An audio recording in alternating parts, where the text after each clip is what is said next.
त्रिदलं त्रिगुणाकारं त्रिनेत्रं च त्रियायुधं त्रिजन्म पापसंहारम् एकबिल्वं शिवार्पणम् त्रिशाखैः बिल्वपत्रैश्च अच्छिद्रैः कोमलैः शुभैः तव पूजां करिष्यामि एकबिल्वं शिवार्पणम् कोटिकन्या महादानं तिलपर्वतकोटयः काञ्चनं शैलदानेन एकबिल्वं शिवार्पणम् काशीक्षेत्रनिवासं च कालभैरवदर्शनं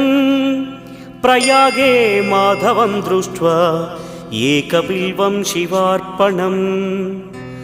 इन्दुवारे व्रतं स्थित्वा निराहारो महेश्वर नक्तं हौष्यामि देवेश एकबिल्वम्